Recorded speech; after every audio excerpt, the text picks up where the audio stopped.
Hello everyone! The first part of the candidates tournament is over, which means that the 7 rounds have been finished and everyone played a game against everyone. So now everyone is gonna play another game against everyone, only with the different color of pieces. So this is round 8, and we have Alexander Grischuk versus Vladimir Kramnik. Now in round 1 of the candidates, Kramnik defeated Alexander Grischuk, so now Grischuk has the white pieces and he has a nice opportunity to even out the score. And this is a pretty weird game, by Kramnik, as you'll see. But before we start with the game, let's enjoy some photos as we do have them. Here is Grischuk, probably writing down his name on his score sheet. Here we have another close-up of Grischuk, already deep in thought even before the first move. Here we have Kramnik. All of the photos are before the game even started, probably going for his lucky pen, the one he used when he defeated Levon Aronian. And here we have, this is somewhere during the middle game, here we have Sergei Karyakin on the left checking up on his fellow Russian. So those were the photos. Do hope you enjoyed them. Now let's see the game. Grischuk is white and he opens with c4, the English opening. We have e6, the Agincourt defense, knight to c3, and the d5. d4 transposing into the queen's gambit declined, knight to f6, and now knight to f3. We have c5, e3, d captures on c4, bishop captures on c4, and now a6, preparing b5. Here bishop to b3, now b5, e4, c captures on d4, knight captures on d4, and bishop to b7. And here e5 by Grischuk. You don't have time to grab the pawn on g2 because white will simply attack the bishop with rook g1 and then you lose a piece. So knight to e4, castles by Grischuk, and now knight captures on c3, b captures on c3, and knight to c6. Here we have a4, threatening to win a pawn on b5, and here Kramnik could play a lot of things. He could, for example, capture knight on d4, c captures and push b4. All is well for black, and he can play this position without any problems. But here, after this a4 move, Kramnik decided to sacrifice a pawn with bishop to c5. And okay, a captures on b5, Grischuk accepts the pawn, a captures, and now rook captures on a8, bishop captures, and knight captures on b5. So what did Kramnik get for his pawn? Well, for now he does have his bishop pair is a bit more active, but other than that, not much. Here castles by Kramnik. He could have gone for the immediate knight captures on e5 to win the pawn back, and after queen captures, king captures, it's again a perfectly fine position for black. But he decides not to do it. After knight captures on b5, he castles. We have queen captures, Grischuk immediately exchanges queens, rook captures, and bishop to f4. Now Grischuk is protecting his pawn on e5. h6, preparing g5, h4, stopping g5, and knight to e7. Rook to d1, and rook to b8, avoiding the exchange of rooks, attacking the knight and bishop behind the knight. So bishop to c4 defending, bishop to c6 attacking the knight twice, and now knight to d4. And this is move 22. Here the game could have easily been drawn if Kramnik decided to play knight captures on d4, and after c captures, knight to f5, attacking the h4 pawn and also preparing a double attack on the d4 pawn. So after this is defended, after h5, now rook to b4, attacking the bishop, and here Kramnik would win his pawn back. Either the bishop will move and then he'll pick up the pawn, or the rook will defend the bishop and then you simply capture the d4 pawn. But he's not interested in this, and this is already a couple of times in the game that Kramnik actually, I don't know, did he try to play for a win here? His position is a bit more active, but not so much active to compensate for the extra pawn, to be able to go for a win. But okay, he played bishop to e4, now h5, now knight to f5 is no longer with a tempo, knight to d5, and here bishop captures on d5. So Grischuk gives up one of his bishops, and now bishop captures on d5. And okay, now Kramnik does have the bishop pair, and now the compensation for the pawn is at least equal. Bishop to e3, rook to c8, and now rook to e1. We have bishop to c4, knight to f3, and now bishop to a3. bishop to d4, and now you can see that Kramnik's bishop pair is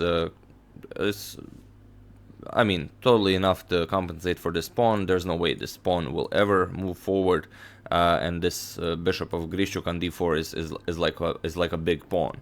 So it's not really possible for Grischuk to win this game unless Kramnik wants to win his game as well.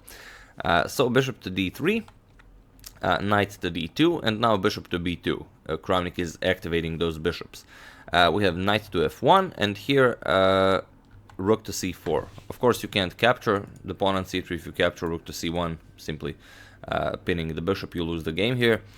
So rook to c4. We have rook to e3, and now bishop to f5. Knight to g3, and bishop all the way back to h7.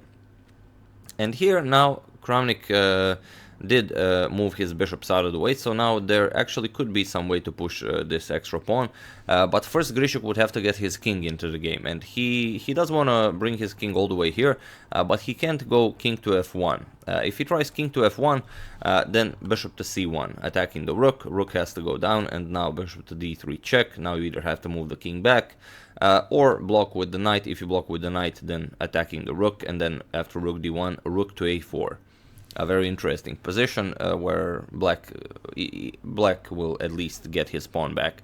Of course, you can't capture the bishop, then rook to a1. This will lead to checkmate. After rook to d1, rook captures on d1.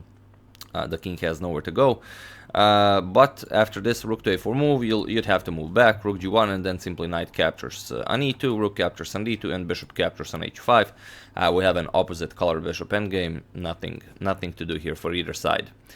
So after this bishop to h7, Grischuk doesn't activate with king to f1, he activates with king to h2. He's gonna go all around to reach this d2 and d3 square. So bishop to c1, rook to e2, and now bishop to f4. King to h3, we have rook to a4. Now as the king will move from the king side, maybe rook to a2 will be possible to pick up the king side pawns. So king to g4, bishop to c1, now king to f3, bishop to d3, rook to e1, bishop to b2, and now king to e3. So there's really no way of stopping this king. Bishop to c2, king to d2 by Grischuk, bishop to b3, and now rook to b1. Rook to a2 defending, king to d3, and now bishop to a4. We have knight to e4, bishop to a3, and now king to e3. Bishop to c2, rook to e1, and bishop back to b3. G4, bishop to d5, king to d3, bishop to e7, rook to b1, and now rook to a8. And now f4. And if you look at this position now, compared to the position where all of Grischuk's pawns were on second rank and his king was on g1, and Kramnik's bishops were extremely active, now you have this position that would not have been possible if Kramnik wasn't trying to win his position, being a pawn down, and trying to over-activate his bishop pair. Now you can see that this pawn structure is completely the same, and but Grischuk does have this passed c pawn. He does have a more active rook on b1. This knight is very nicely placed. Kramnik can always capture it, but that's not going to help him. And he does, most importantly, he does have an active king on d3. So that's enough resources for you to convert this extra pawn into a full point. So bishop to h4. Rook to h1, bishop to d8, rook to b1, we have bishop to c7, and now king to e3. King to e3, Grischuk wants to prepare the pushing of c4, but c4 immediately also works. So king e3, king to h7, knight to d6, king back to g8, rook to b5, bishop to c6, rook to b4, bishop to d8, we have bishop to b6 offering a trade of bishops, bishop to h4, bishop to d4, bishop to g2, rook to b2, bishop to c6, rook to b6, bishop to g2, rook to b2, bishop back to c6, rook to b3, bishop to g3, and now finally c4. Bishop to h2, now comes f5, pawn captures, knight captures on f5, king to h7, bishop to b2, we have rook to e8, knight to d6, attacking the rook, rook moves to e7, and here rook to b8 by Grischuk. Here, Grischuk is basically offering Kramnik to pick up his e5 pawn, and in fact this would be the best thing, maybe the last thing Kramnik could hope for in this game, with the idea that if bishop captures and rook captures with check, king to d4, attacking the rook, f6 defending the rook, and now knight to f7. This was the idea, threatening checkmate. And here Kramnik will be forced to play rook e8, exchange rooks, rook captures, bishop captures, and after knight to d6, attacking the bishop, bishop to c6, and it's very hard to say could white actually win this game. He does have a pass pawn here, but bishop to f3 could be very dangerous. Both of these pawns are on light squares, so obviously, I mean, probably he knew that this was a winning position for white, or maybe he didn't even see it. So it's hard to say. If any of you caught the interview after the game, do share in the comments. So after rook to b8, he decided to go f6 immediately. We have rook to c8, and now bishop to h1. Knight to f5, rook to b7, and e captures on f6 now. With the idea, of course, that if you capture the bishop here, you get f captures on g7, and there's no defense against rook to h8. So after e captures on f6, rook to b3 check, bishop to c3, and now again you don't even have the time to capture the bishop with rook captures on c3 with check, because after king to d4, again you don't have time to move the rook, so you would have to capture here with rook captures, but after king captures, simply g captures on f6, and white is completely winning here. So after bishop to c3, g captures on f6 by Kramnik, and now king to d2. Bishop to f4 check, king moves, rook to b8, offering a trade of rooks, rook captures, bishop captures, and now knight to e7. We have bishop to e4 check, king d2, bishop to f4 check, king to e2, and now you can see that Grischuk still is up his extra pawn, and once he manages to activate his king, this pawn is gonna decide the game. So bishop, king to g7, knight to f5. We have king f7, bishop to d2, bishop to e5, or you can exchange bishops, so that doesn't help you either. So bishop to e5, but this loses the h-pawn, bishop captures on h6, king e6, bishop back to e3, bishop captures on f5, pawn captures, and king captures. So now it's 2 pawns against a pawn, and unfortunately for Kramnik, this is winning. So h6, king g6, we have c5, f5, king to f3, king to f7, bishop to f4, now offering a trade of bishops. Of course you can't accept that. We have c6, king to e7, c7, king to d7, now h7, king to c8, and now king to e2, king to d7, and now king to d3, and in this position Vladimir Kramnik finally resigned the game. He resigned because there's a very simple plan for white. After you play something with the bishop as it's attacked, you simply bring the king into the game. Black has to play something, you bring the king closer, and now it's over. Whatever black plays, bishop to e5, and you either exchange this bishop, or the bishop moves and then you pick up a queen. But after the exchange, there's this pawn is simply winning. King captures and you bring a queen into the game, it's all over. So after king to d3, Vladimir Kramnik resigned the game, and a very nice revenge for Alexander Grischuk. So it's very interesting, what was Kramnik trying to achieve this entire game. He refused the draw like at least 3 or 4 times, and is it?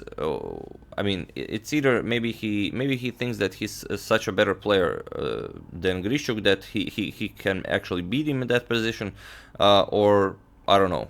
What was he trying to achieve? You know, maybe because he's the lucky card in this tournament, so maybe he doesn't feel like he needs to actually achieve anything. But yeah, it's a shame, because he definitely had a great start to this tournament, especially with that win against Aryan in round 3. But yeah, and before I forget, here are the results so far in this tournament.